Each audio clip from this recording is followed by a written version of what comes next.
also accompanied by your deputy commander, General Bajwa, and other security team. So what solution Pakistan, what strategy paper you have to push forward the peace and reconciliation process in Afghanistan and assurances to the US yesterday? Well, number one, this is the longest war that the United States has ever fought. It's almost 19 years. Number two, I am one of those who always believed that there was no military solution. Because anyone who knows the history of Afghanistan, you just have to look back at the history. There was always going to be a political settlement at the end. And I have to compliment President Trump, because he has now forced people to end the war, to have a settlement. And that's where I think Pakistan is playing a very important role, because Pakistan has a 1,500-mile border with Afghanistan and all the areas where the trouble is, which is the eastern side of Afghanistan. So this is a critical time. I'm looking forward to my talks with President Trump. We have our military leadership here, because this is obviously a security situation. And what we want is understanding between the two countries. I can assure President Trump that whatever we will be saying will be the apps. We will be straight with them.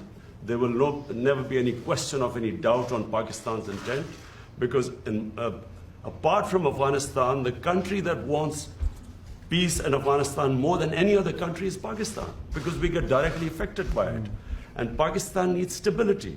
We have had 15 years of fighting this war on terror, over 70,000 Pakistani casualties, over $150 billion lost to the economy. So we desperately want peace. And I'm happy that President Trump has pushed this forward.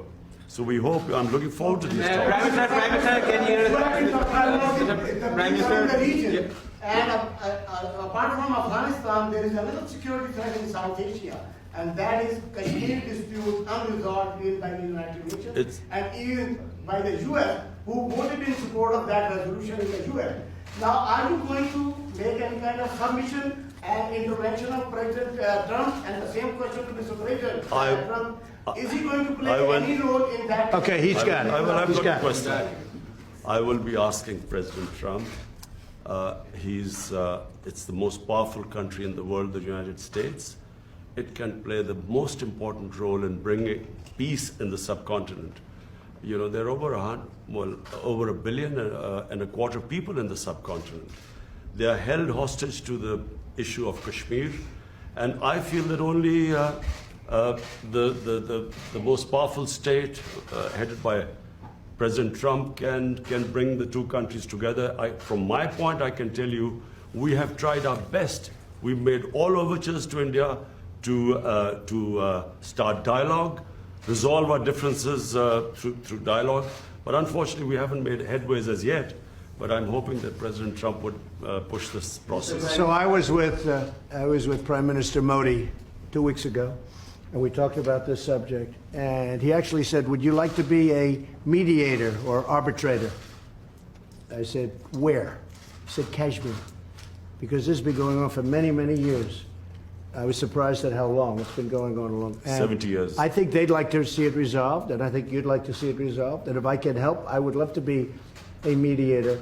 It shouldn't be, I mean, it's impossible to believe two incredible countries that are very, very smart, with very smart leadership, can't solve a problem like that. But if you would want me to mediate or arbitrate, I would be willing to do that. President, I can tell you that right now, you will have the prayers of over 1 billion people if you can mediate and resolve this issue. It should be resolved. So, but he asked me the same thing, so I think there's something. So maybe we'll speak to him, or I'll speak to him, and we'll see if we can do something. Mr. President, even Because I've heard so much about Kashmir. Yes. Such a beautiful name. It's supposed to be such a beautiful part of the world, but right now there's just bombs all over the place. They say everywhere you go you have bombs, and it's a terrible situation. Been going on for many years. If I can do anything to help that, let me know. Let me give you one thing on Afghanistan as an example. So a lot of you don't know this, but we dropped the largest non-nuclear bomb ever built in history. We dropped it in Afghanistan.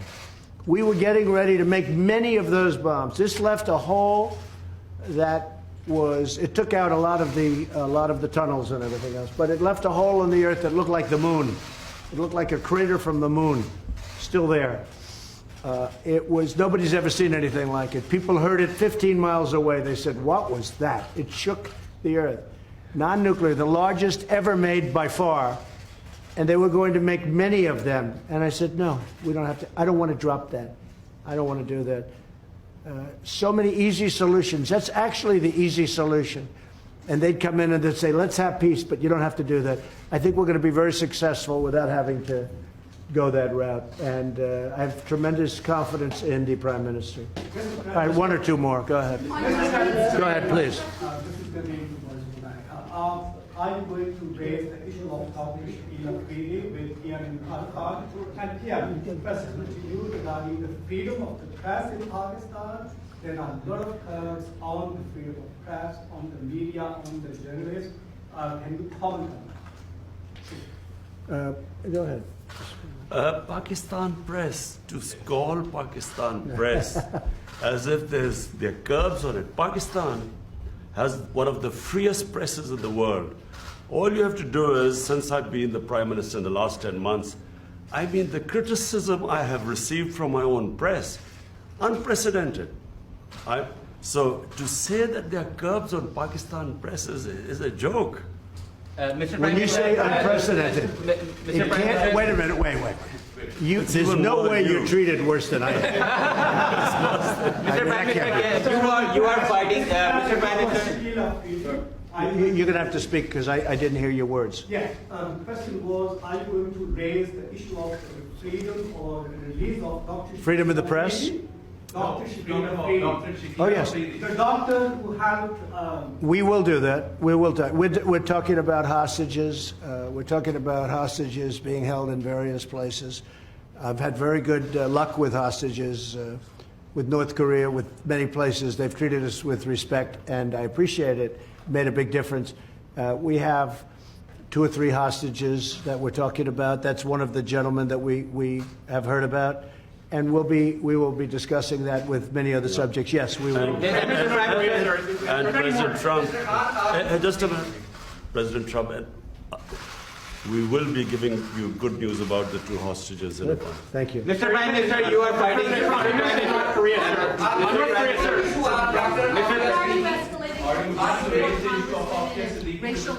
I'll tell it in a second. Go ahead. Ask it again. On your tweets, why are you escalating your feud with the 4 congresswomen and racial tensions and so forth? Well, I think they're very bad for our country. I really think they must hate our country. I think the 4 congressmen we're talking about, the congresswomen, what they've said about Israel, what they've said about our country, when they talk about disgusting people, when they talk the way they talk, when the one mentioned that brown people should speak for brown people and Muslim people should speak for Muslim people, and you hear all this, it's not what our country is all about. No, I think they're very bad for our country. I think they're very bad for the Democrat Party. I think you see that, and they're pulling the Democrats way left. Nobody knows how to handle them. I feel they're easy to handle. To me, they're easy to handle because they're just out there. They're very bad for our country, absolutely. No, I don't think, no racial tension. No, there's no racial tension. Look, I had my best numbers recently, and it's because of the economy and what I've done for the African American. When you look at the African Americans are doing better than they've ever done in our country. We're creating numbers. Look at the poverty numbers. Look at so many different, look at the unemployment numbers, the best they've ever had. No, we have fantastic relationships with the African American community. I think you'll see that. Certainly you're going to see that in 2020, I believe.